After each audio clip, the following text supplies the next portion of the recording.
정서는 영이다 뭐 그렇게 봐도 틀림이 없는 게 마음, 영, 성경 혼용해서 쓰고 있고 무엇이 정서다, 몸이 마음이다 이러면 설명할 수 있습니까? 불가능해요. 무엇이 마음이에요? 뇌입니까? 그래서 과학자들은 이제 보이는 것밖에 못하니까 불신자들 마음이 뭐냐? 뇌의 활동의 영역이다. 그래서 요즘 그 심리학이 참 어떻게 변하고 있냐면 뉴로사이언스, 그 뇌의 작용을 연구하는 것으로 이 모든 심리학이 그렇게 변해버립니다. 참 연성 목사들 그 캠브리지 심리학과에 안 간 이유는 거기 전부 과학, 의학이 굉장히 발달됐거든요. 그래서 안 갔는데 지금 현대는 그대로 이렇게 흘러가고 있어요. 그래서 정의 내리기가 굉장히 좀 어려워요. 정서가 무엇인지 한마디로 설명한다는 것은 불가능한 일이지만은 뭔가 우리 기호, 마음, 영혼, 뭔가 우리를 끌어당기는 것. 그러니까 뭐 감정이지만 감정의 영역을 뛰어넘는 어떤 것, 영적인 것. 뭔가 하고 안 하고 무엇을 좋아하고 싫어하고 미워하는 이런 근본적인 정서가 변해야 돼. 그럼 이 근본적인 정서가 어떻게 변한다는 얘기입니까? 어떻게 변하는 거? 한마디로 다른 말로 표현하면 이 정서가 이제 구원받은 정서죠. 이제 구원받은 자는 이 모든 정서가 자기를 향해 나오죠. 자기를 나오지만은 이 정서는 누구를? 하나님을. 그렇죠. 하나님을. 정서가 어떻게 변한다는 거야? 하나님을 어떻게 한다는 거야? 기쁘시게 하는가? 아니, 한마디로 딱 말한다면 하나님을 그렇죠. 누가 하죠? 하나님을 즐거워합니다. 이게 정서죠. 이 정서의 결과가 하나님께 영광 돌리는 거지. 하나님께 영광 돌리는 것 자체가 즐거우니까 하나님께 영광 돌리는 거죠. 그래서 즐거움은 정서예요. 이해가 이 차이를 그 정서가 만들어내는 것이 뭐예요? 하나님께 영광 돌리고 순종하고 복종하는 거죠. 왜냐하면 순종, 복종이라는 것은 아무 감정이 없잖아요. 그것을 하게 될 때 뭔가 감정이 일어나죠. 이게 바로 정서는 그래서 하나님을 즐거워하는 거예요. 하나님을 기뻐하는 거고, 그래서 모든 정서 하나님을 향하는 거고, 하나님을 최고의 선과 어떤 아름답고, 그래서 아름답다는 말은 얼굴이 예쁘다 그런 뜻이 아니고 뭔가 좀 우리가 끌리는 그런 것을 표현하는 말이지. 그런 건 다른 말 표현할 수 없으니까. 가장 아름답다. 이런 금 보세요. 금이나 다이아몬드 보면 딱 볼 때 왜 그거를 값어치를 쳐줍니까? 아름답기 때문에 그런 거 아니에요? 뭐 다른 말 표현하시면 막 강하다, 단단하다, 화학적 성품이 그렇다는 것은 나중에 그 성격을 설명하는 것이지만은 다이아몬드를 봤을 때, 금을 봤을 때 왜 금을 주고 삽니까? 그걸 보면 일단 반짝반짝 아름답잖아요. 금 장식 보세요. 그래서 막 장식으로 금을 했을 때 반짝반짝하면서 아름답잖아요. 이 아름답단 말은 인간이 어떤 그래서 아름다운 것을 즐거워한단 말이죠. 그래서 정서가 하나님 중심으로 바뀐다는 말은 하나님 자신을 아름답게 여기고 즐거워하는 그런 감정이나 이런 걸로 변한단 말이죠. 이게 정서 핵심이에요. 그래서 그러니까 우리가 하나님을 즐거워하지 않는다면, 하나님을 기뻐하지 않는다면은 하나님을 향해서 뭐 영광 돌리고 뭐 전부 다 그거는 의무지, 의무가 되어지고 그 의무를 안 하면 벌 받는다. 또는 이걸 하게 되어졌을 때 어떤 축복이 오나 이런 것 때문에 하나님께 순전 복종하는 것이지 하나님 자신 때문에 즐거운 건 아니라. 그러나 구원받아 정서가 변한 사람들은 하나님 자체가 즐거운 거지. 하나님 자체가 아름다운 것이지. 그러니까 우리가 뭐야? 그 즐겁고 아름다우니까 우리가 그분을 향해 가게 되어지고 그분에서 일하고 복종하고 영광을 돌리는 거예요. 여러분 보세요. 하나님께 영광 돌린다. 아무리 그렇게 말하지만 이 정서가 변화되지 않으면 뭐로 남는다? 그게 의무로 남죠. 의무는 뭡니까? 항상 그걸 깨고 싶은 열망이 있어요. 의무를 깨고 싶은 열망. 그러니까 본능은 뭐예요? 본능은 이거 아니에요. 본능은 이거 아닌데 해야 된다는 의무 때문에 이렇게 한단 말이죠. 이렇게 한단 말이죠. 그러니까 항상 그 마음의 중심 속에서는 이 의무를 벗어버리고 싶어요. 그래서 시편 2편에 보죠. 여호와 그의 기름 부은 자의 결박을 풀자. 자유케 해주자. 그런 생각을 우리 가지고 있잖아요. 그래서 정서가 일단 바뀌면은 하나님 즐거웠게. 그럼 하나님 정서가 바뀌면 뭐 하게 되냐? 즐거우니까. 그렇죠. 바로 이게 핵심이에요. 지금 예배가. 예배하게 됩니다. 예배라고 하는 것은 물론 우리는 정서가 바뀌면 우리가 사랑하는 사람을 즐기게 된다면 그 하나님 사랑하는 사람 뭐 하게 됩니까? 같이 시간을 보내고 즐거워하게 되죠. 그러나 그 대상이 하나님이라면 우리가 그분과 관계 맺을 수 있는 유일한 방법은 뭐예요? 예배죠. 예배. 찬양하는 거죠. 아름다운 사람 즐거우니까 아름다우니까 우리는 뭐합니까? 참 예쁘다 아름답다 뭐하죠? 잘 찬양하잖아요. 왜 이렇게 예뻐? 경배하죠. 그러니까 이게 예배는 뭐냐면 정서의 변화의 자연스러운 결과예요. 그래서 이러면 나는 이 존 오웬이 왜 뛰어난 학자라고 생각하냐면요. 사실 어떤 의미에서 보면은 그러니까 조나단 에드워드가 뛰어난 분입니다. 조나단 에드워드는 사실은 사람들은 마틴 루터 목사는 마틴 루터나 그런 보다 더 높게 칩니다. 그래서 지성인 중에서 가장 뛰어난 현재 그대로 보내서 몇 분 중에 하나가 있는데 그 중에 하나가 이게 이바 존 오웬이에요. 그래서 굉장히 좀 그 마틴 루터 목사님 굉장히 설교도 잘하고 좀 은혜를 주시지만 그를 그렇게 높은 지성으로 취급하지는 않아요. 사람은 그런 사람 없어요. 하나도 없는데 정말 영적인 걸 갖추면서 지성적인 존재 최대 철학자나 그런 분을 보는 게 바로 오웬 그 다음에 누굽니까? 누구지 그 조나단 에드워드 아주 뛰어난 사람입니다. 조나단 에드워드는 그 예일대 원래 그 총장 갈라도 죽었잖아요. 그래서 지금도 예일대에서요 그 학자들의 학문으로 연구합니다.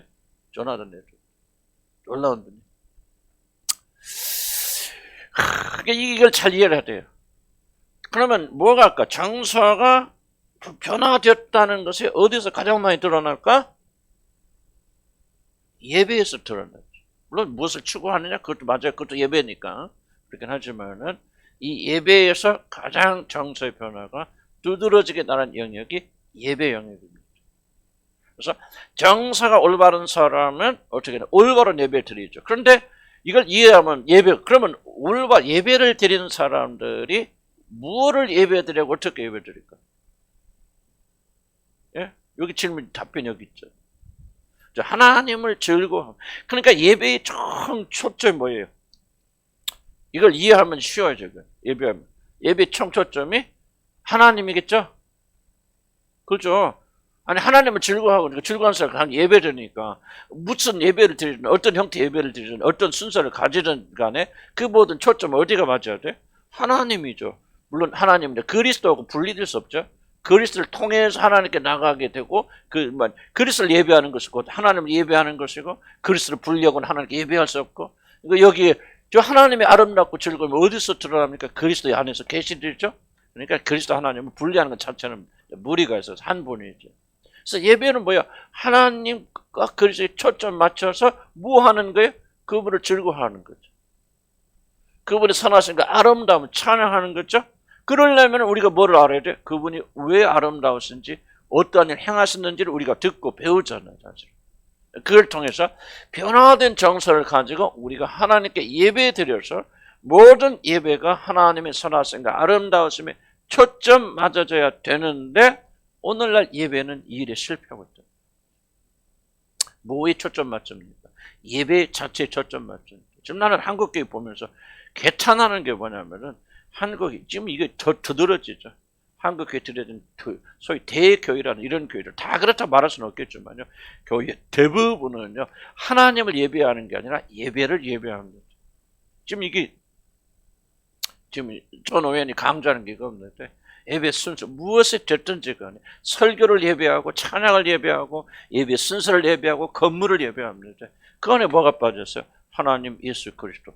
그러니까 어떤 예배가 되었든지 간에 그 예배 순서가 예배의 내용이 뭐 하지 않으면 우리들이 하나님께 관심고 그리스도의 관심을 초점을 맞춰서 그분을 즐거워하고 그분을 아름답게 그분께 감사되고 그분을 찬양하고 그분의 모든 것이 되지 않는다면 그 예배가 잘못된 것이고 그 예배가 잘못된 가장 중요한 이유는 뭐야? 정서가 변하지 않기 때문에. 자, 이해가죠? 자, 이거 이해가 안 가는 사람 괜찮아요. 질문하세요. 무슨 말인지 이해가 안 갑니다. 이해 갑니까? 최양자매? 힘 좀 내서 들을 때 힘을 내셔야 돼. 이해 가죠? 이걸 이해하시면서 읽고 갈 테니까. 자, 예배를 통해 누리는 기쁨 259페이지 봅시다.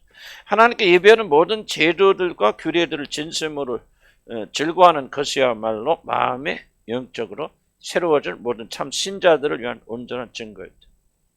그러니까 예배 드는 기도, 예배 즐거워야 돼. 감사하고 기뻐야 된다. 많은 자들이 너무 없습니다. 많은 자들이 고난 받을 때 이유가 바로 이런 것들을 지키기 위해서 그랬다. 260페이지 넘어가면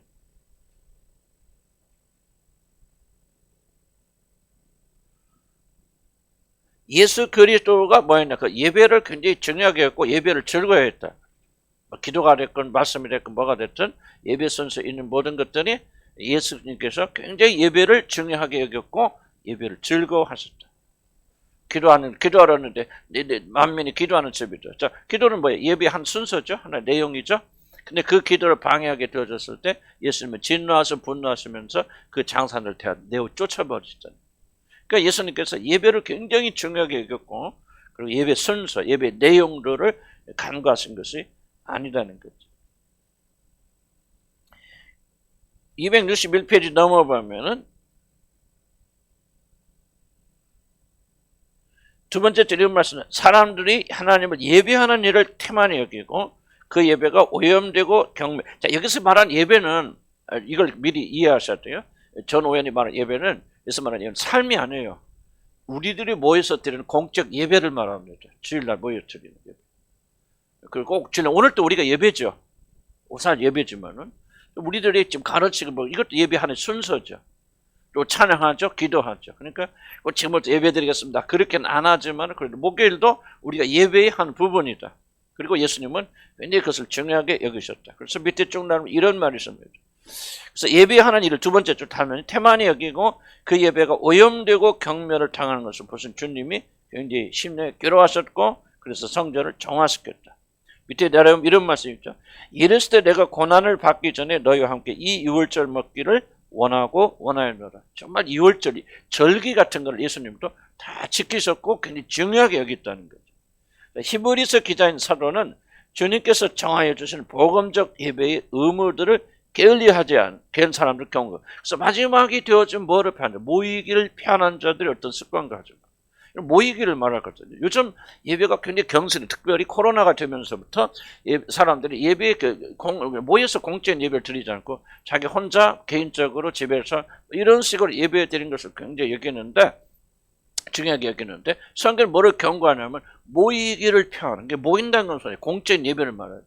피하는 자들의 잘못된 습관에 대해 경고하죠. 그래서 마지막이 가까울수록 무하니까 우리는 더욱더 모이기를 힘쓰자면 그래서 우리가 매일은 아니지만 거의 많이 모이죠. 사실 교회들이.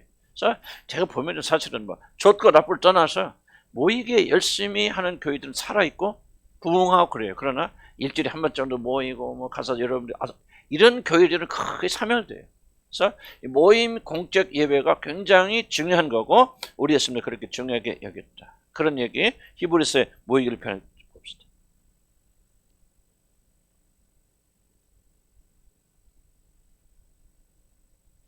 그런데 중요한 질문은 그래서 여러분들이 왜 이 예배를 즐거워하는가? 왜 모이기를 즐거워하는가? 이것은 이제 여러분 굉장히 중요한 그런 질문이 돼야 된다. 오늘 여러분 항상 질문해. 왜 여러분 여기 왔겠습니까? 여기서 무엇을 하길래 여러분 여기 오십니까? 하는 그 질문. 왜 여러분 예배를 드리시고 그 예배를 드릴 때 그렇게 기뻐하고 즐거워합니까?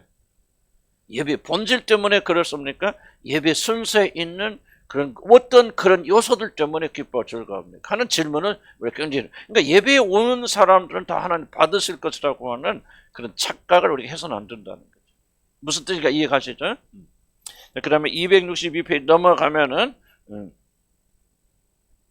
자 그들이 첫 번째 기쁨으로 마음과 생각을 완전히 기울여 그 규례들을 지키는 그 어떤 방식으로 그리하며 그들이 그렇게 살아 기뻐하신 요점 이유가 무엇인가를 살펴봐야 된다. 앞에서 인용한 그런 말씀대로 신자들이 하나님께 드리는 예배 모든 규례들 안에서 진정 기뻐하는 대상은 바로 이거 봤죠. 그리스도. 자, 다시 한번 이거 중요합니다. 그러니까 예배의 모든 핵심 뭐가 된다? 하나님께 그리스도가 되어야 된다. 왜? 다시 한번 변화된 정서는 뭘 한다? 하나님 자체를 즐거워 기뻐하고 그래서 나오는 자연적 결과가 뭐라고? 예배죠. 만약 이것이 있다면은 자연적으로 참된 예배는 뭐가 가장 중심이 돼요? 하나님, 그리스도가 중심이 되고 그분 행하시는 일이 중심이 되어지는데, 이것이 중심이 되지 않는 잘못된 예배들을 지금 말합니다. 나는 죄송하지만 우리나라 뭐 텔레비 큰 교회들 보면은 나는 하나도 없다 그런 말씀드렸지만, 난 거의 대부분이 이게 아니에요. 참 유명하신 분들 뭐 심지어 나는 우리들 뭐 이찬수 목사님이나 뭐 어쨌든 나 그분을 공격하는 것이 아니라 그것이 한국의 가장 모범지고 좋은 교회로 알려져 있기 때문에 난 그 안에서 하나님의 중심적인 요소를 보기는 거의 어려워요.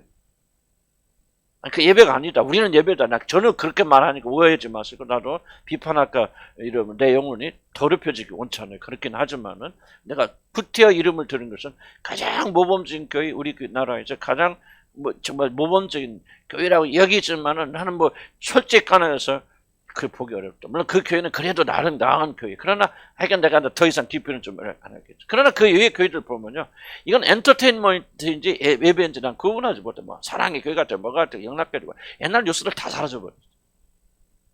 그래서 나는 그거를 비판하는 것이 아니고, 비판하는 쪽으로 흘러가서도 안 되겠고, 다만 우리들 예배의 본질이 무엇이냐는 것은 당연히 내가 계속 강조한 이 패턴이에요. 이건 자연적인 일이죠. 왜 예배의 중심 하나님이 되어야 되느냐? 그런 정서가 변해서 하나님을 기뻐하고 즐거워하는 사람들이 모여서 그 기쁨과 즐거움을 표현하기 위해서 예배드리잖아요.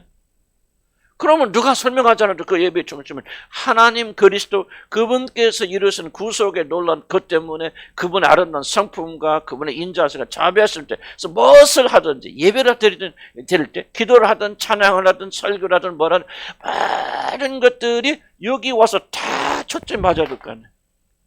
그래 안 그래? 다 여기로 와야 잖아요.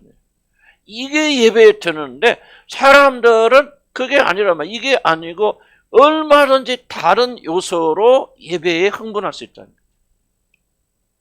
그리고 어떤 의미에서 보면 교회들이 이런 요소들을 만들어내므로 사람들을 하나님에서부터, 하나님을 즐거워해야 되는데 예배를 즐거워한다면, 찬양 멋있다, 오늘 놀라운 사람 찬양합니다. 정말 오늘 뭐 우리 교수가 와서 찬양을 노래하는데 너무 아름다워. 우리 교회 막 이렇게 이렇게 가보면서 내가 그래서 그런 얘기 하잖아요. 이런 운동장 가보면, 운동장 경기 가보면 텔레비로 야구나 축구 구경하는 것보다 운동장 한번 가보면, 난 딱 한번 가봤는데 압도되죠. 분위기 속에. 이게 예배 안에 있다는 거예요.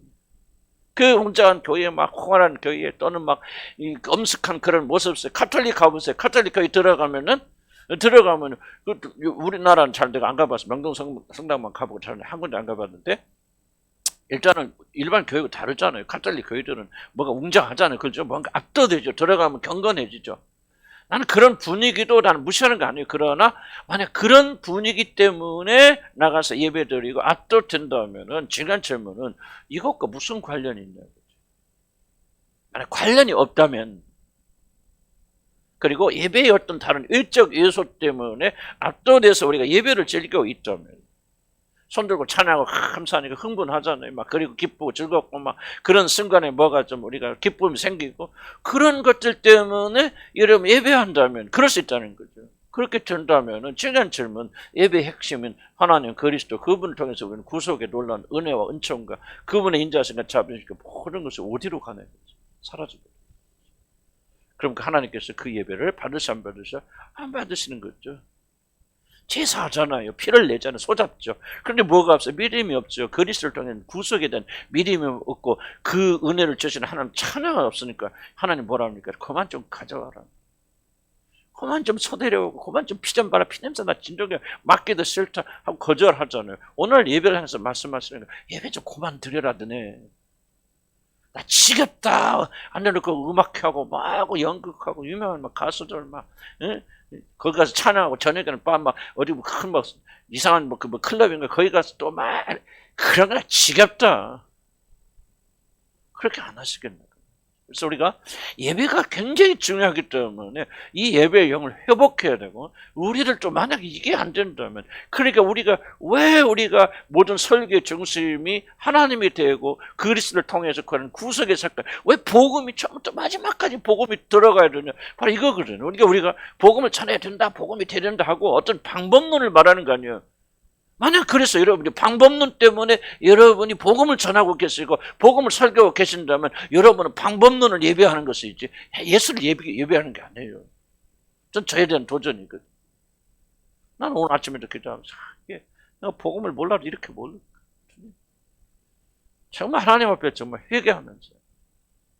그러니까 우리가 얼마나 내가 복음을 전한다는 복음을 예배. 우리 교회는 복음을 선포한다. 복음의 말씀 예수 외에는 전하지 않는 교회다. 여러분 그 순간 여러분은 뭐냐? 하나님을 예배하는 게 아니야. 하나님의 아름다우심이 아니고 우리들이 복음 전하는 그 아름다우심을 예배하는 거예요. 나는 이거는 얼마나 무서운 일인지를 우리가 뼈저리게 깨달아야 돼요. 난 저와 여러분이 이제 쉽게 예수 믿을 단계는 지났잖아요. 여러분 이제 예수 믿을 구원받으세요. 지금 여러분 그렇지 못한 분이 계신다 할지라도 좀 여러분의 수준에 계속해서 그분을 초보에 머물러 있으면 안 돼요, 여러분들. 초보에서 벗어나야 되고 더 깊은 데로 더 완전히 나아갈지니라 히브리서에 그러잖아요. 세례와 죽은 자들 세례 뭐 이런 거 쫙 말하면서 뭐라고 합니까? 이제 더 이상 믿음의 초보에 머무르지 말고 더 완전한 데로 나아갈지니라 말이죠. 단단한 음식을 먹을지나 그러죠. 이제 우리들이 정말 마음의 중심 속에서 정말 예배 이런 예배 드리고 있나 그 말이죠. 그럼 이 안에 하나님 영광 임할 거 아니에요. 기적이 일어날 거 아니에요. 내가 왜 우리 캄보디아 가서 그렇게 기뻤습니까? 뭔가 치유에 그 다음에 뭐를 기대할 수 있잖아요. 이런 공동체 치유 공동체 됐다면 하나님께서 거하시를 기뻐하신다. 이게 우리의 즐거움이죠. 우리끼리 사이좋다. 사이좋아서 뭐 할 겁니까? 같이 지옥 갈 겁니까? 그걸 말하는 게 아니지. 그걸 말하는 게 아니고 여러분 그 안에서 변화된 모습 속에서 이제 왜 우리가 기뻐합니까? 하나님이 더 많이 깊게 머무실 수 있으니까.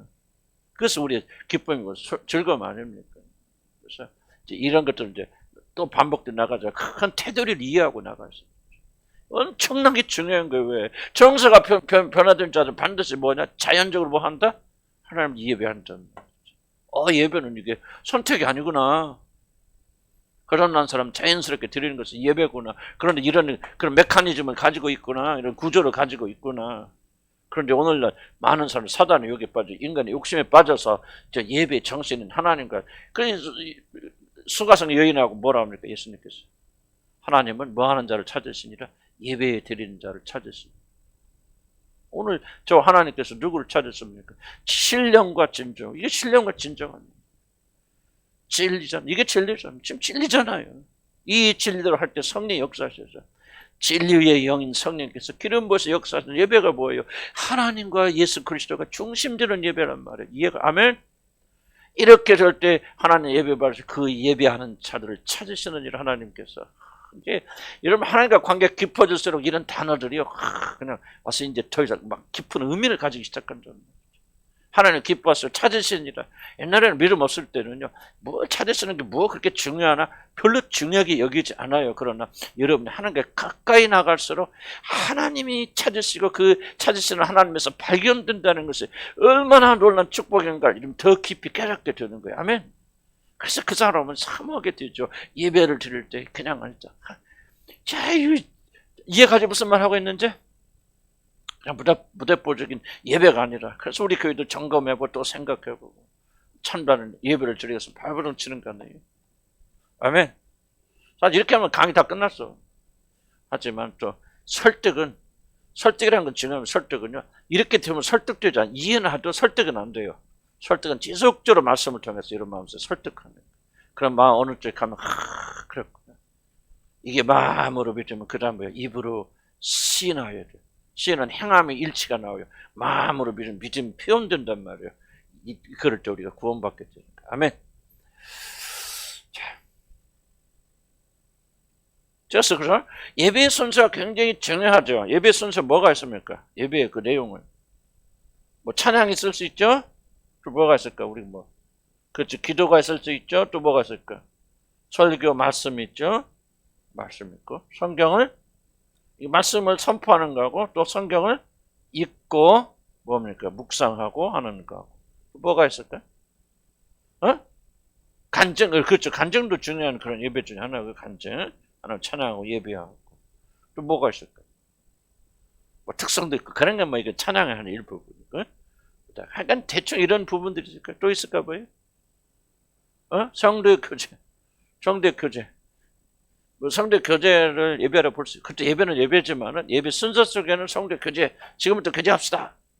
아, 우리 그저 노래 찬양 부르고 또 안녕하세요 또 사랑합니다. 그것도 그 중요한 성도의 교제가 있을 수 있죠. 아주 중요한 부분이 또 그치 예물을 드리고 그치 예물 드리는 거.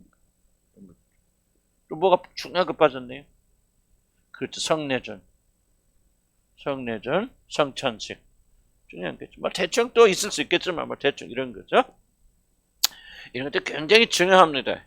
근데 중요한데 질문은 뭐냐면 이런 모든 요소들이 뭐를 가지고 있지 않다면 센터, 하나님을 즐거워 기뻐하고 하나님의 아름다우심을 예배하고 정말 그분에게 자 보세요.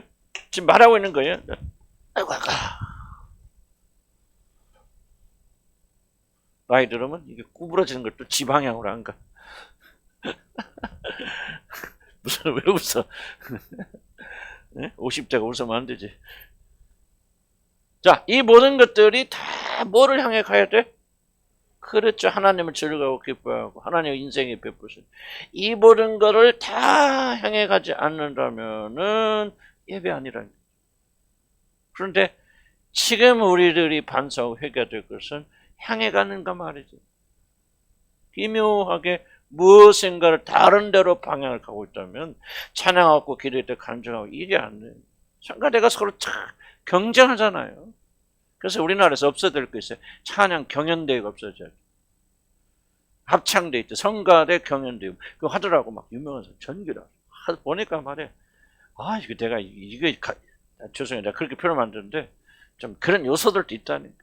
또 순수한 마음을 하는 사람도 있겠지. 그런데 경제 하여간 설계도 그렇고 뭐도 그렇고 무슨 뜻인가 충분히 해가시죠.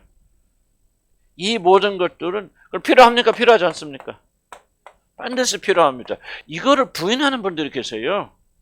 그래서 우리는 하나님은 영이시고 우리 마음만 보시는 분이니까 교회 나갈 필요도 없고 혼자 그냥 하나님께 예배 드리면 되지 이런 거 필요 없다라고 말하는데 극단적으로 나갑니다.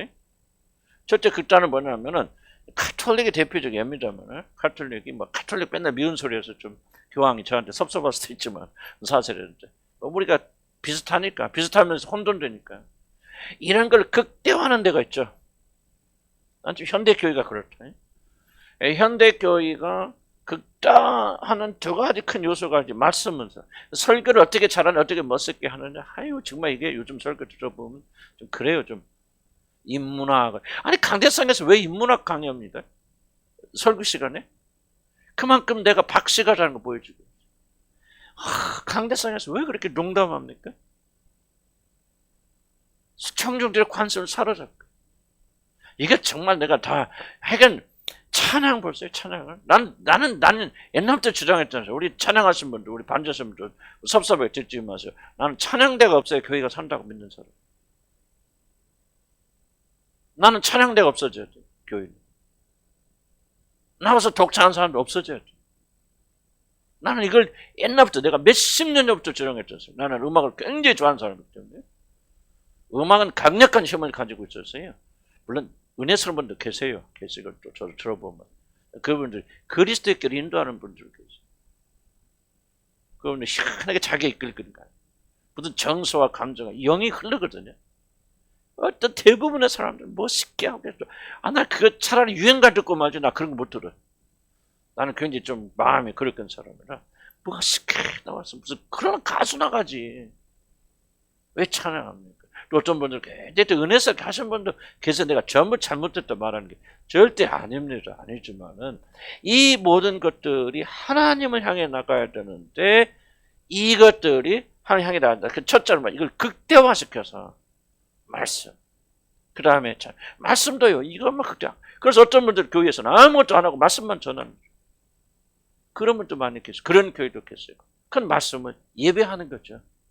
말씀이 하나님을 가르쳐서 하나님을 사랑하고 하나님을 경배해야 되고 찬양이 그 나한테 가사와 이 우리의 감정을 동원해서 하나님을 향해서 애타는 심정으로 올라가야 되는데 우리가 찬양 잘하네 멋있네 뭐하고 찬양에 머무르는 순간요 이 정말 예배의 궁극적 정신을 잃어버린다는 얘기예요.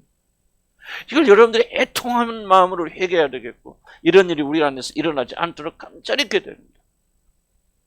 이러면 성경 묵상도 마찬가지. 우리가 성경 암송하면서 제일로 경계되는 부분이 무엇입니까? 성경을 암송하고 성경을 읽어서 그 내용이 가르치는 하나님을 향해 나가서 하나님을 더 경배하고 예배하는 것이 되어야 되지. 만약에 여러분이 성경을 묵상한다, 성경을 암송한다, 이런 것이 자랑이 되어지고 그런 것이 여러분에게 위로가 되어지고 여러분 그런 것이 되어진다면 여러분의 예배의 정신을 잃어버리는 것이고 차라리 안 하는 게 낫다 그 말이죠. 그러니까 우리가 굉장히 조심해야 됩니다. 그래서 첫째는 뭐가 있느냐? 굉장히 두 가지 극단은 뭐냐? 이거 필요 없다. 이런 건 아무것도 없어야 된다. 하나님의 영이시기 때문에 그냥 모일 필요도 없고 뭣도 없고 하는 무교의주의자 또는 순서를 다 무시하는 거 있는데 그거 잘못됐다. 하나는 극대화해서 하나하나의 의미를 부여하고 이것 자체를 예배하는 경우도 잘못되어졌다. 그럼 뭐냐? 이 모든 것들은 반드시 필요하다. 찬양 필요하잖아요. 필요하죠. 기도 필요하잖아요. 성경 하나도 버릴 것이 없죠. 성례전 필요합니까? 굉장히 중요한 겁니다. 그런데 이 모든 것들이 그 안에 하나님을 가리키는 것이 성례전이 뭡니까? 예수 그리스도의 죽으심과 부활하심 우리를 위해서 피를 흘려준 예수님을 기억하고 성례전이잖아요. 기도가 무엇입니까? 우리 그 하나님은 예배하고 찬송하고 우리 그런 거 아니에요. 간증이 무엇입니까? 예수 그리스도 하나님을 간증한다고 전부 자기 자랑해 보세요. 이게 뭐죠? 하나님 뺏어버리죠. 예배 정신 널러가는 거죠. 그 사람은 자기를 예배하는 것이죠. 그래서 나는 우리가 될 수 있으면 간증도 은혜스럽게 해야 되는데 좀 그런 분 조심하고 있는 거지. 교제가 뭐 성경 묵상이 무엇입니까? 말씀을 설교하는 자들이 말씀 내가 얼만큼 잘하냐, 멋있게 잘하냐, 얼만큼 설교를 잘한다는 그런 것을 전파하기 위해서 그러냐. 나도 과거에 젊었을 때 그런 유혹이 있었고 그런 죄악을 많이 지었단 말이지. 찬양도 우리 교회가 얼마나 잘하냐, 얼마나 성가대가 하느냐, 뭐 하느냐. 어떤 교회 가면요, 내가 비난이죠. 비난은 들릴지 모르지만 성가대를 그냥 몇천 명을 성가대요. 그럼 위로가 됩니까? 성가대가? 그래서 우리 교회는 이렇게 3,000명 성가대다. 이건 자기 자랑에 뭐가 있습니까? 그게 성가대요. 그냥 성가대 잘하면 뭐합니까? 못하면 뭐합니까? 성가대 음악 전공한 사람 다 해놓고 예수 신앙도 없고 예수가 누군지도 모르고 교회는 다니지만 그러는 사람들이 하나님께 영광 그 하나님 받으시겠습니까? 아니죠. 그래서 내가 이걸 없어져야 된다고 말하는 거 아니에요. 틀림 어떻습니까? 엉터리 없으면 다만 그 찬양을 부르면서 예수님에 대한 하나님에 대한 사랑이 사무쳐 올라와서 우리를 구하시는 그 은혜에 정말 우리가 기술을 얻고 기교가 없지만 그냥 좀 틀리는 곡조라도 하나님께 받으시면 그 찬양을 받으실 거 아니에요. 왜? 그 찬양이 뭐를 가리키니까 십자가 달리신 우리 주 예수 그리스도를 통해서 우리에게 보여주신 하나님의 은혜와 자비를 우리가 바라보면서 그 하나님께 영광하고 그 하나님을 즐거워하고 기뻐하고 감사하는 예배의 영이 충만히 있으니까 하나님께 이 모든 걸 받으신 거 아닙니까? 어떤 분들은 이런 거 다 필요 없어요. 난 필요 없고 그냥 이런 거 없이 그냥 하나님만 감사하면 되는 겁니까? 아니요. 그는 인간을 잘 이해를 못해서 그런 것이죠. 이런 것들이 많이 도움됩니다. 왜 이런 걸 만드셨습니까? 어느 누가 만드셨습니까? 하나님 만드셨잖아요. 어떻게 천지창조를 이루었습니까? 하나님께 가라사대 말씀하시니 이루어진단 말이에요. 하나님 말씀을 통해 역사하시죠. 그러니까 뭐요? 하나님 말씀을 선포하죠. 그 말씀이 여러분 마음속에 씨앗 떨어지죠. 그걸 통해서 열매 맺잖아요. 찬양이요. 하나님께서 우리에게 음악이라는 걸 주셨죠. 창조하셨죠. 우리의 감성, 정서가 우리 정서가 뭐라기보다는 우리 감정이 가장 쉽게 움직이고 강하게 움직이는 것은 음악이죠. 하나님께서 이 모든 걸 통해서 하나님께 무엇 하고 이걸 주셨습니까? 하나님을 즐거워하고 하나님을 기뻐하고 감사하고 그 하나님으로 충만하도록 주셨는데 이런 모든 것을 부인하게 되어질 때, 안 하게 될 때 그 사람들이 이렇게 하나님을 즐거워하고 찬양하기는 쉽지 않다는 얘기죠. 그러니까 조화와 균형, 극단으로 흐르지 않냐고 이 모든 걸 이용하여서. 그래서 우리는 무엇을 발견해야 되냐? 이 모든 것들의 유용성을 발견해야 된다. 왜 우리가 찬양이 필요한지, 왜 찬양을 해야 되는지, 도대체 찬양이 무엇 때문에 우리에게 주어졌는지, 찬양을 통해서 무엇을 할 것인지 이런 유용성이 우리 안에서 주어져서 우리가 찬양을 하든 기도를 하든 간증을 하든 성경하든 뭐냐, 그 안에 있는 그리스도를 발견하고 그리스도를 높임으로 하나님을 찬양하고 함께 영광을 돌리는 이 모든 것들이 반드시 우리에게 있어야 된다. 아멘. 이걸 지금 강조하고 있는 거예요. 이게 바로 영적으로 사고한 영의 생각에 중요한 기초가 되어지고 이렇게 예배하는 사람들은 모든 사고를 영적으로 사고하는 것에 맞다는 거죠. 아멘. 자 보세요. 영어로 사고한다, 생각한다는 말을 우리 처음 이제 존 오웬이 주장했던 항상 무엇을 하든지 영적으로 생각한다, 영적으로 흘러간다고 말했는데 아까 얘기했죠. 사도 바울이 어려운 고난을 당했을 때 기뻐한다. 우리 알아요, 그 사실을. 그래도 우리가 고난과 고통 당할 때 뭐 한다는 거예요? 기뻐하고 즐거워하는 것을 여러분 압니까, 모릅니까? 알죠. 근데 돼요, 안 돼요? 안 되죠. 왜 안 됩니까? 이런 과정들이 생략됐기 때문에. 이런 과정에서 우리의 내면이 더욱더 강해지고 우리가 더욱더 이런 훈련을 통해서 이것이 우리의 습관이 되어질 때는 우리가 참된 예배를 드릴 수 있지 않겠어요. 그래서 나는 이제 우리 교회에 좀 소망이 뭐냐면 음악을 잘하기는 좀 틀렸어요. 우리 교회는. 그죠? 내가 볼 때 어디 뭐 반주자가 막 우리 수진자매 잘하죠. 수진자매하고 비교도 안 되는 반주자 가서 반주한다? 나 안 시킵니다. 난 절대로 안 시켜. 왜? 하늘이 음악이 뭔지를 아는 사람이, 어디서 유명한 무슨 데서 대학교 강의 나간다? 대학교 강의 나왔는데, 이 예배 정신에 하나님이 없으는데, 뭐 시켜? 나 그건요, 천합수도 안 돼. 그거 안 시켜요. 그런데 난 이제 우리 공동체가 그래도 조금 변했나? 변했죠? 아멘, 변한 것 같아. 이 정신을 가지려고 소원하죠? 아멘. 그러니까 나는 이제 여러분들이 예배 드릴 수 있다 생각합니다. 아멘. 나도 예배 드릴 수 있다 생각합니다. 저도 가장 신기한 게 뭐냐면요. 어떻게 예배 드리면서 감사와 감격과 눈물 없이 예배 드릴 수 있을까? 나 이게 진짜 너무 신기한 거예요. 물론 어떤 때 은혜 주셔야 지난주에 은혜 주시니까 내가 참고 이제 목사니까 막 표현을 못하죠. 그런 기간이 그게 많죠. 나는 이게 참 고민이고 이게 신기한 거예요. 어떻게 눈물 없이 예배 드릴 수 있습니까? 오늘 나이 들으니까 감정이 둔해지는 사실 그러나 그 변명이죠. 매일 울라다 그 소리 안 해요. 그러나 어떻게 여러분 찬양 하나 부르는데 웅크하고 감격스러워 눈물 없이 어떻게 나는 그거는 불가능하다고 생각하거든. 불가능한데 불가능한 일들이 저와 여러분이 지금 일어나고 있어요. 예배의 정신을 회복해야 돼요. 그럼 왜 불가능한 줄 아십니까? 하나님은 즐거워하지 않기 때문에.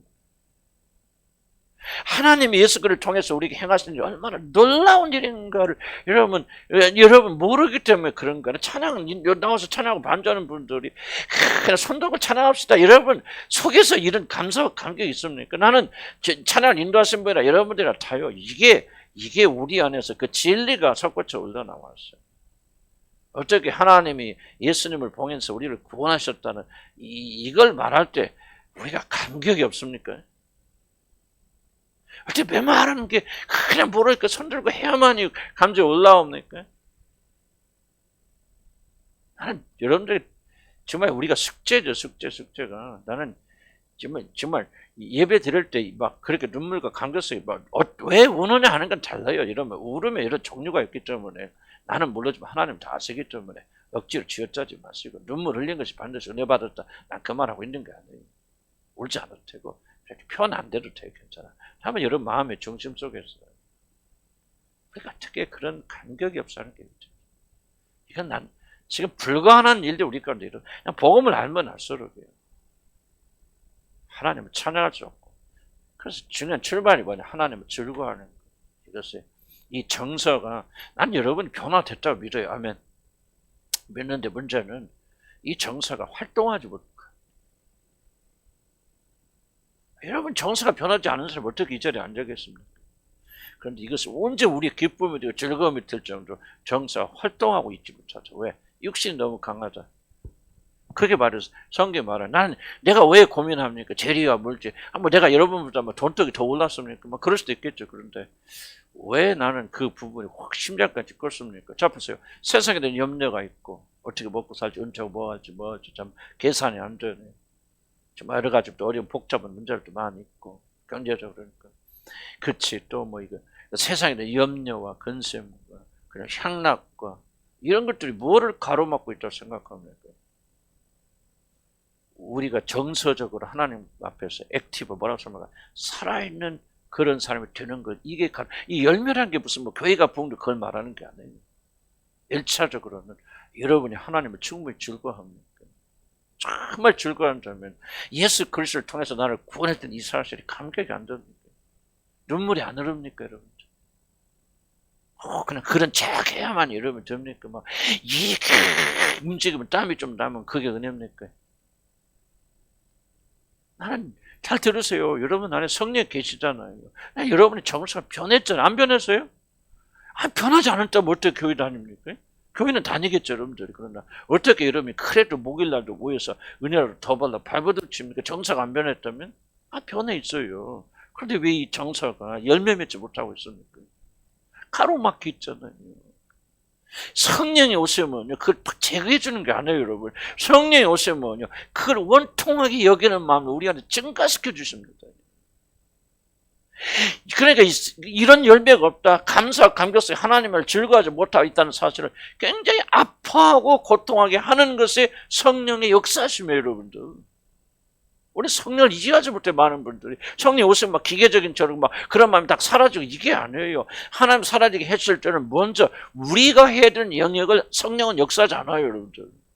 우리가 애통해야 돼요. 우리가 사모해야 됩니다. 그런 마음을 성령 와서 도와주신 거 1차적으로.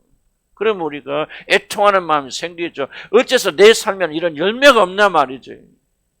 왜 130배, 60배, 100배의 결실을 지금 떨어졌잖아. 정서의 변화는 씨앗이 떨어졌는데 그 씨앗이 지금 자라나서 30배, 60배, 100배의 결실을 맺고 있습니까? 문제는 뭐냐면 맺고 있지 못할 때 그것을 여러분 애통해야 합니까? 애통해야지 못하거든. 왜? 세상에 대한 염려와 세상에 대한 유혹이 상락이 여러분 사로잡아 마음을 서로 뺏어가 버리겠죠. 이해가죠? 성령 오셔서 그 말씀을 통해서 그리고 성령, 말씀을 통해서 성령이 우리 마음속에 깨달음을 주시고 회개까지. 회개는 뭐예요? 첫째, 애통해야 돼요. 애통하는 자는 복이 있나니 뭐라고 했어요? 저가 하나님의 위로를 받을 것입니다. 애통하는 자. 애통이 없이 위로 있어요? 팔복부세요? 앞에 하나님을 사모함 없이 굶주림 없이 그리 목마를 채워질 수 있습니까? 아니요. 이 앞에 것들이 먼저 이루어져야 뒤가 되어지는 거예요. 이단이 다른 거 아니에요. 주설이 다른 거 아니에요. 앞에 애통함 없이 고통함이 없이 뒤에 축복을 누리려고 하는 거야. 눈물로서 뭐예요? 골짜기 나서 기쁨의 단을 가서 눈물의 골짜기 지나지 않고도 그런 골짜기에 샘이 터질 걸 기대하니까 이게 주설이죠, 여러분이. 골짜기에 샘이 터져 나오려면 이런 뭐부터 배워야 돼요? 눈물의 골짜기를 통과하는 것부터 배우셔야 되고 하나님은 그렇게 하시고 그걸 통과할 수 있도록 성령이 도와주시는 거예요, 여러분들. 이게 성령의 역사입니다. 이것을 성령이 보내주신 것이고 고통해야 돼요. 도망 나오지 마세요. 참으세요. 그러면서 성령께서 우리 마음속에 이 열매가 없다는 사실을 고통하게 하나님 만들어주신다.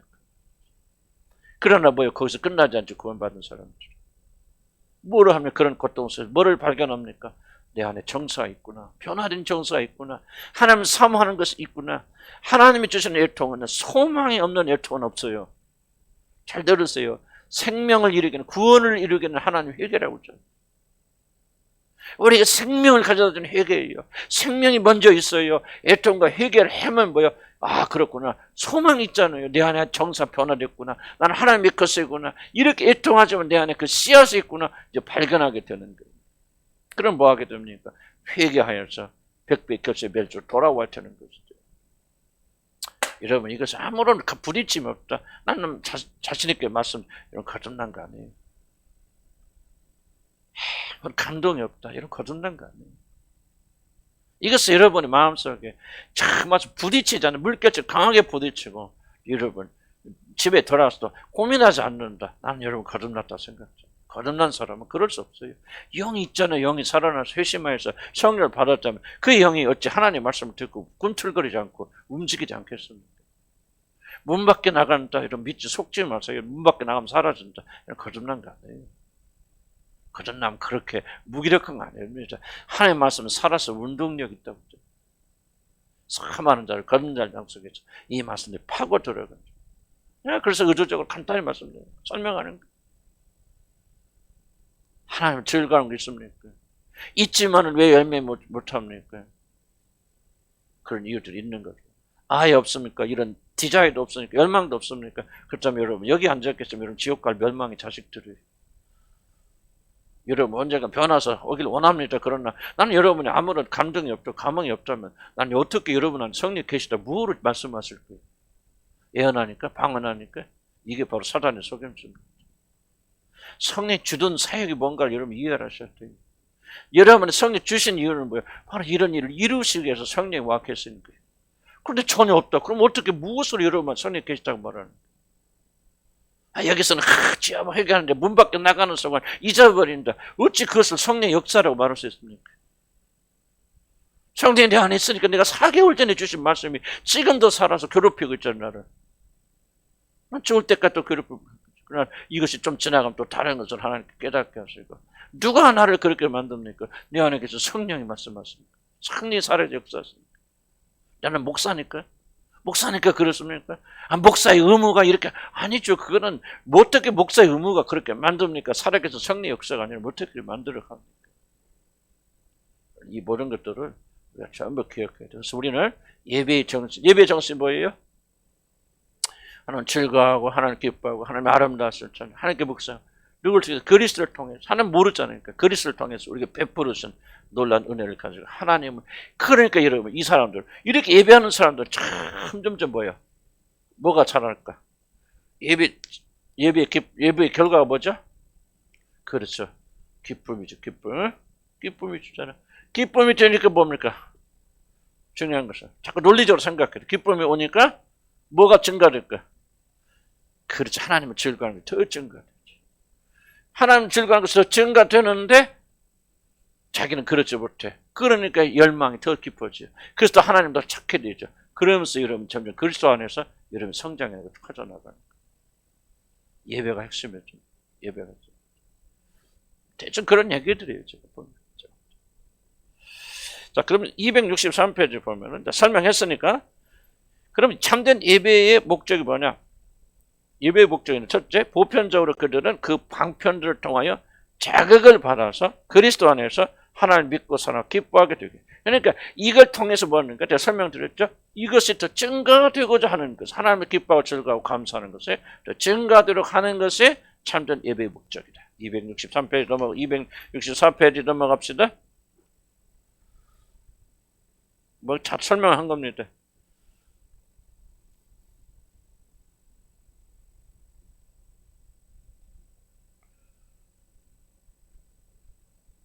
자, 265페이지 중간 봅시다. 어떤 이들은 예배의 이런 교리에 참여하고 또는 그런 은혜의 체험이 없어 앞장에서 말한 것 같이 해로운 극단으로 빠져들어갑니다.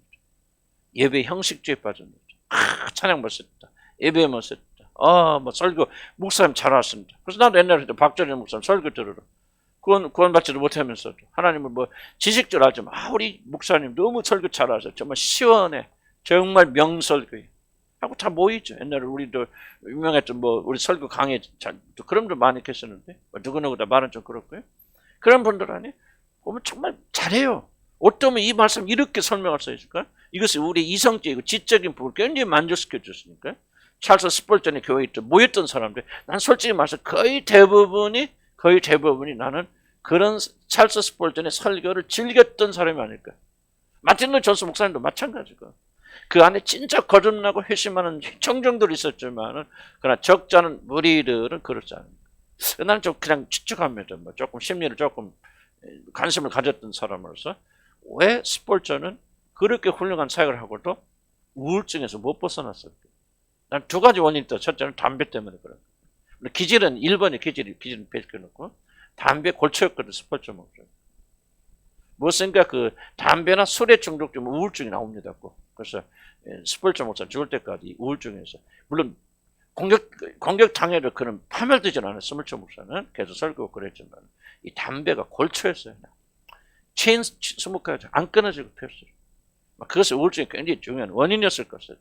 두 번째, 는 추측, 이건 순서의 추천입니다. 첫 번째는 굉장히 의학적 근거를 가지고 있고, 많은 분들은 그렇게 말하고 있고, 찰스 스펄전이 뭐 담배 중독자였다는 것은 누구나 다 아는 사실이고, 그 당시에는 담배, 그래서 교회 들어갈 때 항상 담배대를 꽂아놓는 게 다 있었다고 그러더라고요. 우리나라도 처음에 그랬고, 그건 신앙과 관계없기 때문에, 그냥 넘어간 기호기 때문에. 그러나 우울증이 굉장히 심한 영향을 주었을 것을 보면 사실이죠.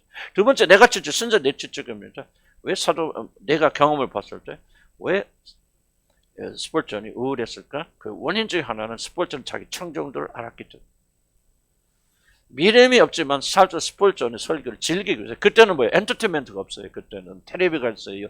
영화가 있습니까? 전혀 그냥 극장에서 뭐 연극하거나 그런 거 외에는 없잖아요.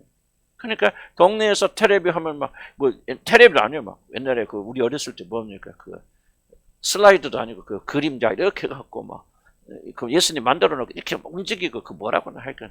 그림자, 환등기. 그것도 우리 같이 뭐 칼라도 있는 거 아니야? 이렇게 하면 막 그거 볼로 애들이 막 구름대처럼 모인다. 그런데 이제 캄보디아 가니까 똑같은 얘기 했어요. 지금은 캄보디아 선교 잘 안 된대. 왜 안 되냐? 그 이유가 스마트폰이 다 돌아서 이제 아이들이 안 모인다는. 근데 그게 나니까 품평은 놀랍더라고, 놀랍고. 그 얘기를 하시죠. 어쨌든, 스펄전 목사님이 자기 청년을 볼 때 혹시라도 내추적이지만은 대부분의 사람들이 자기 설교를 즐기고 회심하지 않는 것을 볼 수도 있었을 것이다. 그런 추측입니다. 그러나, 그런데 틀릴 수도 있지만은 감히 말씀드리는 것은 찰스 스펄전 교회, 목사님 교회에 출석했던 모든 분들이 다 회심한 건 아니다는 건 분명한 사실이죠. 상당수다. 나는 똑같은 일이 여러분에게 안 일어나길 바랍니다. 여러분이 내 가르침을 즐기고 있고 이 가르침 속에서 양심의 가책을 무마하고 또 이런 불안한데 여기 와서 듣고 뭐하고 기도하고 하면 마음 편해진다. 여러분이 그런 목적으로 와 계신다면 여러분 복음과 하나님과 아무 상관이 없는 사람들이에요. 난 100% 보장해 드릴게요. 여러분 지옥 갑니다. 하나님의 심판 피할 수 없어요. 여러분. 하나님 진리를 피할 수 없어요. 대충 왔다 갔다 하니까 그리고 뭐 내가 기도를 하고 헌신됐으니까 하나님께서 해주시겠지 하는 것을 여러분 속으면 안 됩니다. 진리는 어떤 경우에도 일어날 것이고 하나님의 심판은 반드시 여러분의 영혼에 주어질 것이고 이런 결단코 피할 수 없을 것이고 내가 수없이 경고하는 것은 이런 그래도 혹시라도 이 경고를 듣고 회개하여서 주님께 돌아와서 구원받기로 원하는 마음이 강하기 때문에 절대로 하나님의 심판을 피할 수 없어요. 여러분 스스로 나는 구원받았어. 죄 용서의 기쁨이 있어. 여러분 그렇게 스스로 구원 증명하지 마시기 바랍니다. 그런 식으로 구원받은 사람 아무도 없어요. 진짜 구원이 있는지 아니면 이거 보세요. 여러분 안에 이 친구 정서가 있는지. 구원받은 싸움은요. 정말 이렇게 살고 싶은데 이것을 여러분 알잖아요. 여러분이 잠깐 왔다 지나가는 생각인지 여러분의 중심을 사로잡는 생각인지 내가 어떻게 하면 내가 지금 요즘 어려운 문제가 있는데 어려운 문제를 만나기 때문에 내가 어려운 게 아니에요. 이런 일 때문에 내가 열매 맺지 못하는 게 어렵고 힘듭니다. 여러분 잘 기억하셔야 돼요. 여러분 알잖아요. 여러분의 마음의 중심 왜 모릅니까? 여러분이 이것 때문에 싸우는 것인지 뭔가 불편한 것 때문에 싸우고 있는 것인지 여러분의 이런 열망이 있지만은 여러분 그렇게 살지 못하는 여러분 자신 때문에 오라 나는 건강한 자로다. 내가 마음의 법으로는 하나님의 순종하는 기뻐하고 즐거워하고 그렇게 살기를 원하는데 어찌해서 내 안에 있는 육신은 나를 이렇게 방해하고 열매를 맺을 수 없는가? 의로운 고백이잖아요. 우리하고 비교도 안 되는 거지만은 그런 고백으로 하는 자들이 구원받은 자들이요. 교회 오면 어쩌다가 이런 생각이 들어가. 계속 말씀하니까 그래 좀 이렇게 하는 게 올가운 게 즐거워해야 되는데 뭐 해야 되는데 문 밖에 나가는 순간 이 마음 싹 사라져. 그럼 왜 그 예수 하나님 믿습니까? 교회 안 다니고 그렇게 하면 벌 받을 것 같아. 잘못될 것 같아. 병 걸려서 죽을 것 같아. 그래서 이렇게 하나님 지켜주셔야 하니까. 그래서 하나의 동기는 될 수 있겠지만은 그런 마음이 주라면은 여러분은 결코 참으로 거듭난 사람들 아니에요. 애통해야 돼요. 두려워해야 돼요, 여러분들. 두려워해야 돼요. 진리를 우리가 어떻게 왜곡합니까? 하나님 반드시 여러분 죄에 대해 심판하십니다.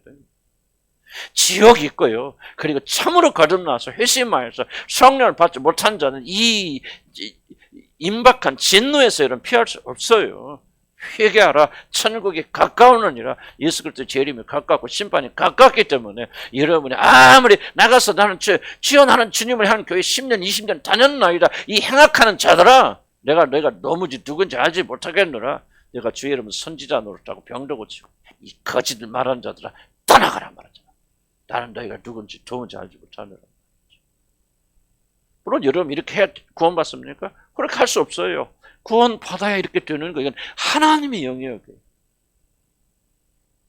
구원받지 못한 사람 내가 백날 떠들어봐야 나는 알아요. 여러분 문 밖에 나가는 순간에 또 잊어버린다는 알아요. 그러나 이 사실을 통해서 성령께서 역사하셔서 여러분 마음이 통하는 마음을 허락하셔서 여러분 애통하며 주님께 돌아온다면은 여러분이 구원의 길로 들어갈지 누가 압니까? 나는 그런 소망을 가지고 오늘 또 내가 여러분에게 또 전파하고 또 경고하고 또 말씀드리는 거예요. 복음을 전하는 중에서 지옥 갈 사람들이 많다는 사실을 아십니까? 충격적인 사실일 거예요. 복음을 전하고 복음을 전파하는 중에 지옥 갈 사람들이 많습니다. 이게 아이러니예요. 이게 하나님의 진리를 잘 이해하지 못하면요, 섞여서 변화되어서 청사가 바뀌어서 복음을 전하는 자들이 있고, 복음을 전하는 그것이 무엇인가 의미가 있게 보여지고 뭔가 괜찮은 것 같이 보이고 이렇게 하는 것이 내 삶에 어떤 것을 줄 것 같은 어떤 그런 착각 속에서 복음을 전하는 자는 없다고 생각하십니까? 성경 뭐라 합니까? 빌립보서에 그 말이에요. 어떤 이들은 순한 마음과 선한 마음으로 복음을 전하는, 어떤 자들은 뭐요? 무슨 마음으로? 시기와 질투하는 마음으로 복음을 전해. 그래, 어쨌든 전파되는 것은 그리스도니 내가 그것을 또 기뻐. 자, 그들같이 하는 게 뭡니까? 다른 복음을 전하는 가짜들이 자기를 그렇게 공개하고 그 일을 통해서 자기가 더 위축돼도 사도 바울에 뭐가 있어요? 기쁨이 있잖아요. 이래도 저래도 전파되는 것은 뭐예요? 그리스도니 내가 이로 인하여 기뻐하고 또 기뻐하노라. 그 안에 뭐가 있어요? 하나님을 향한 즐거움이지. 나는 없어졌잖아. 내가 어떻게든지 여러분이 공격당하든 무시당하든 짓밟히든 나 상관없어. 그분만 높아질 수 있다면 이 정서는 누가 바꾸냐 그 말이에요. 여러분들, 누가 이 정서를 만드냐 그 말이에요.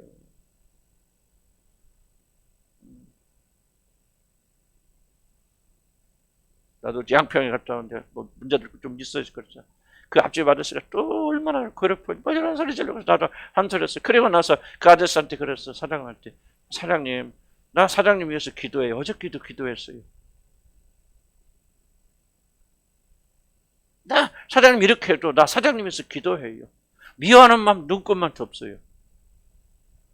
하여튼 손에 엄청나게 날리고 지금도 괴롭히고 난리 피고 아주 뭐 말도 못하니 해도 정말 희한한 거 난 미가 없어요. 나 그분 위해서 기도해. 그래서 사장님, 나는 사장님 위해서 기도합니다. 사장님 천국 가게 해주시라 기도하고요. 매일 내가 눈물로 기도하잖아요. 그거는 그렇지만은 가끔 나 그랬어요. 나 많이 기도하는 가끔 생각하면 사장님 위해서 기도합니다. 나 사장님 미워하지 않아요. 우리 잘해줄 거 아니에요. 이렇게 왜 이렇게 그러십니까? 그러니까 뭐 그렇고 가시다. 그 듣건 안 듣건 중요한 거 아니지. 중요한 질문이에요. 누가 이걸 바꿉니까? 무엇을 그걸 바꿉니까? 나는요, 내 힘은 안 해. 난 그래서 자랑할 거 하나도 없는 거예요. 내가 원수를 사랑할 마음 나 없어요. 뭐 정서가 바뀌니까. 뭐가 그래요? 하나님을 즐겁고 하나님께 감사를, 하나님께 영광을 그 뭐가 돼요? 즐거움이 되니까. 내 마음속에 원수도 뭐요? 그를 위해서. 위험하면 왜 안 이렇게 순간 지나갈 수도 있게 들어오려고 하겠지. 그냥 끝나버려. 왜 그렇게 살 수 있습니까? 그렇다고 내가 막 화도 안 내고 막 분도 없고 막 그런 사람 아니에요. 지금도 엄청 힘들고 뭐 하고 그럴 때 나도 여러분들한테 하고 우리 집사람한테도 한 번씩 막 쏴붙이고 미안하지만 그래 부족한 인간이. 그런데 내가 이해할 수 없는 근본적 변화가 어디 있으나 생각해 보세요. 이런 내적 변화가 없으면서 여러분 여기 앉아있던 한 가지 사실 때문에 하늘나라 간다면, 아니 불교에 열심히 다니는 사람이 왜 지옥 가야 됩니까? 생각해 보세요. 어차피 그 사람도 마음에 근본적 변화가 없어. 여러분도 근본적 변화가 없어. 그 사람이 사는 것보다 여러분이 더 거룩하게 못 살아. 그럼 왜 그 사람 지옥 가야 됩니까? 머리 지식 때문에? 그렇게 어렵나? 하나님의 구원은 여러분 그렇게 무시하고 멸시하면 안 돼요. 애통해야 돼, 애통해야 돼. 그래서 우리 정서의 변화 이렇게. 조금 정서의 변화 있는 분들 어떻게 합니까? 계속해서 추구해야 돼. 기도해야 됩니다. 사모해야 돼. 이게 바로 구원의 증거예요. 변할 수 없어요. 하나님이 마지막 예수님이 마지막 심판했을 때 거의 정리합시다. 뭘 보시겠습니까? 여러분 영혼에 참 변화가 있습니까? 뭐 얼마나 이런 보세요. 뭐 옥에 갇힐 때 찾아보고 내가 목마를 때 물 한 그릇 해주고. 자 보세요. 이런 그게 뭐 얼마나 위대합니까? 아니 목마른 사람 예수 이름으로 묶어오고 예수 이름 전달하고 고개 갇힌 사람 이름 편지 보내주고 돈 넣어주고 그 사람에서 기도해주고 뭐 그게 얼마나 위대한 행위입니까? 내가 보세요. 내가 뭐 그 앞집 아저씨 뭐 어쩌서 그 사람 안 미워하고 기도하는 게 얼마나 위대합니까? 행위로 보세요. 빵점이죠. 근데 뭐가 다르다는 거죠? 내면의 속사는 변하지 아니하면 할 수 없는 일들을 한단 말이에요. 이거 아니더라도 변할 수 있는 사람, 가난한 사람 굳이 할 수 있죠. 기도할 수 있죠. 헌신할 수 있죠. 금식할 수 있죠, 여러분. 이거 없어도. 그렇잖아요. 전재산을 팔아서 자기 이름을 위해서 내어줄 수 있죠. 목숨을 내어줄 수 있죠. 군에 나가서 우크라이나에 지금 군사들이 20만 명 이상 죽었다는데 그들이 왜 합니까? 나라를 지키기 위해서 자기 목숨을 아끼지 않죠. 여자들도 몇만 명이 가서 죽는다는데 여자들도. 여러분. 그러니까 꼭 이런 것이 아니더라도 얼마나 세상적인 동기로 그 사람들이 그렇게 할 수 있냐 그 말이죠. 근데 중요한 질문은 뭐냐 하면은 그 외적인 것이 아니라 얼마나 위대한 일을 했는가 아니라 정말 이 안에 있는 말이죠. 이게 변화가 안 됐다면 뭐, 여러분 어떻게 하나님 자녀라고 말할 수 있냐 그 말이에요. 내가 이 말을 왜 하냐면 잘 들으세요. 구원받지 않은 사람 지금 이 말도 아무 의미가 없어요. 성격 격리거에 안 들려요. 알아요 나는. 그래서 내가 누구한테 지금 하고 있는지 아세요? 이미 거듭났지만 연약한 자들 향해서 여러분이 이미 받은 구원은요. 이런 게 아니에요. 엄청난 거예요. 놀라운 거예요. 우리 주 예수 그리스도 하나님 되신 그분께서 우셔서 이루신 구원이 그렇게 값없었고 무기력하다고 생각하십니까? 그러면 우리 구원 받은 구원을 여러분 모독하는 거예요. 여러분은 이미 정서가 변화된 사람이에요. 그럼 뭐 하는 거예요? 세상의 염려와 근심과 재리와 향락에 맞춰서 열매 맺지 못한 비참한 삶, 예수 믿지 않는 자처럼 살지 말고 이 사실을 믿고 주님만 향해 나가서 벌써 정서가 변화된 사람 즐거워할 것을 즐거워하라 그 말이죠. 어찌하여 이사야서는 뭐라 합니까? 어찌하여 너희를 배부르게 하지 못할 것을 위하여 수고하고 그 양식을 위해서 은을 달아주느냐? 누구나 다른 말이에요. 자기 백성들이 가는 말이 아니겠습니까? 그러니까 저와 여러분들이요. 애타는 마음 가져야 돼. 행위로 보면요. 나는 형편없어. 하나님 앞에 정말 이거 구원받을 자격이 없는 사람들이야. 그렇지만은 이 믿음을 가지는 언젠가 주님께서 나도 내가 신기한 거 어떻게 그렇게 안 미울 수 있지? 내 마음 중세면서 어떻게 아무런 뭐랄까 비터내서 뭐라고 설명할까 뭐랄까 속에했던 그 쓴뿌리가 없고 그냥 보면서 미운 마음이 없는 거지. 그러면 원수도 사랑할 수 있다는 게 가능하고 있구나. 그런 사람 그렇죠. 누가 내 자녀를 칼로 찔렀다. 그러면 어떻게 사랑하겠어요? 그럼 나는 할 수 있다고 생각하죠. 그분이 이루어 주실 것이다. 이게 바로 여러분이 하나님의 자녀가 됐던 마크란 말이에요. 여러분의 성령이 계셨다. 여러분 안에 하나님의 영이 계셨다. 여러분이 구원받았다. 변화된 정서. 그런 자를 하나님께 예배함으로 나온다. 예배 보든 이런 것들이 좀 하나하나가 이제 이제 절실해지잖아. 찬양이 이런 거였구나. 좀 깨달아지죠? 이걸 이해하면은 기도가 이런 거구나. 간증이 이런 거구나. 교제가 이런 거구나. 성경 묵상 이런 거구나. 이 안에서 그리스도 예수 안에 있는 하나님의 사랑의 풍성함을 깨닫고 그분을 향해 나가는구나.